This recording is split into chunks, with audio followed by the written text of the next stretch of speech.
ગુજરાત રાજ્ય પોલીસ આવાસ નિગમ લિમિટેડ દ્વારા નવનિર્મિત શહેર કોટડા પોલીસ સ્ટેશનનું ગૃહમંત્રી હર્ષ સંઘવી દ્વારા ઉદ્ઘાટન કરવામાં આવ્યું હતું। તેઓએ જણાવ્યું હતું કે આ એ વિસ્તાર છે જ્યાં ભગવાન જગન્નાથજીની રથયાત્રાનું મોસાળ છે અને સૌથી વધુ વસ્તી ધરાવતો વિસ્તાર હોવાથી પોલીસ સારી કામગીરી કરી શકે તે માટે સારી વ્યવસ્થા ઊભી કરવામાં આવી છે। આ પ્રસંગે રાજ્યના ડીજીપી વિકાસ સહાય અને શહેર પોલીસ કમિશનર જીએસ મલિકની વિશેષ ઉપસ્થિતિ રહી હતી અને મુખ્ય મહેમાનોમાં શહેર મેયર પ્રતિભા જૈન, સાંસદ ડોક્ટર કિરીટભાઈ સોલંકી, પૂર્વ સાંસદ હસમુખભાઈ પટેલ, બાપુનગરના ધારાસભ્ય દિનેશ કુશવાહ, ઠક્કરનગરના ધારાસભ્ય કંચનબેન રાદડિયા, અસારવાના ધારાસભ્ય દર્શનાબેન વાઘેલા સહિત ઉચ્ચ પોલીસ અધિકારીઓ, પીઆઈ, પીએસઆઈ સહિત પોલીસ સ્ટાફ ઉપસ્થિત રહ્યા હતા। નાની મોટી ઘટનાઓમાં વધુમાં વધુ નજીકમાં પોલીસ સ્ટેશનની મદદ મળી રહે તે માટે રાજ્યના મુખ્યમંત્રી શ્રી ભૂપેન્દ્રભાઈ પટેલના માર્ગદર્શન શહેર કોટડા પોલીસ સ્ટેશનનું લોકાર્પણ કરવામાં આવ્યું। આ શહેર કોટડા પોલીસ સ્ટેશન એ અતિ ગીચ વિસ્તાર છે।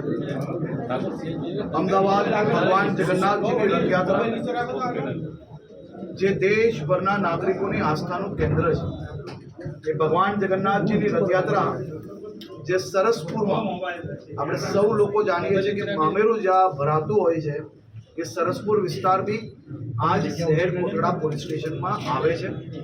રથયાત્રા કુલ મળીને 5 થી 6 કલાક સુધી શહેર કોટડા પોલીસ સ્ટેશનમાં રહેતી હોય છે। આ શહેર કોટડા પોલીસ સ્ટેશન આજે એક અત્યાધુનિક બનાવવામાં આવ્યું છે। અહીંયા જે બંદોબસ્ત માટે લોકો આવતા હોય છે એના રહેવાની વ્યવસ્થા અને બીજી બી તમામ વ્યવસ્થાઓ અહીંયા કરવામાં આવી છે।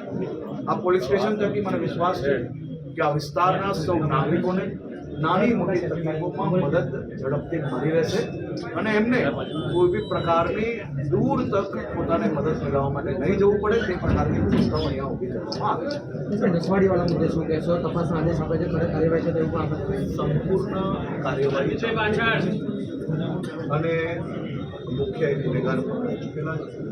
એના સિવાયની માહિતી હમણાં થોડીક જ વારમાં આપ સૌ લોકોને જે કામગીરી ચાલુ છે એ કામગીરી પૂર્ણ થતાં જ જિલ્લા એસપી દ્વારા સૌ લોકોને માહિતી આપવામાં આવશે।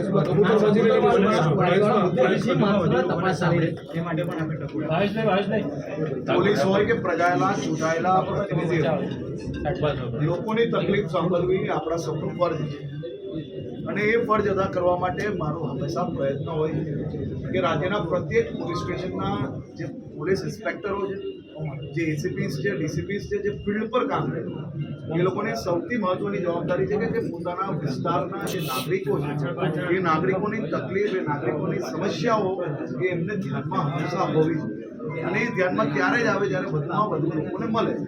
આ દિશામાં ગુજરાત પોલીસના સૌ અધિકારીઓ ખૂબ સારું કામગીરી કરી રહ્યા છે, પરંતુ હજી બી એની અંદર જ્યાં કંઈ આવશ્યકતા હોય ત્યાં જરૂરથી વધારે સમય પબ્લિક જોડે લોકો વિતાવવો જોઈએ, જેનાથી સામાન્ય નાગરિકને કઈ તકલીફો એ અનુભવે છે, એને કયા પ્રકારની ખરેખર એની અંદર બદલાવની જરૂર છે એ સાચી માહિતી ત્યારે જ મળે જ્યારે લોકોને વધુમાં વધુ મળવાનું થતું હોય। એટલે મારો હંમેશા પ્રયાસ હોય છે કે અધિકારીઓ પ્રજા જોડે વધુમાં વધુ સંપર્કમાં રહે, એની વચ્ચે કોઈ બી પ્રકારનો ગેપ ના હોય ને એની વચ્ચેનો બ્રિજ એ માત્ર ને માત્ર સંવાદ છે, એ સંવાદ વધુમાં વધુ થશે।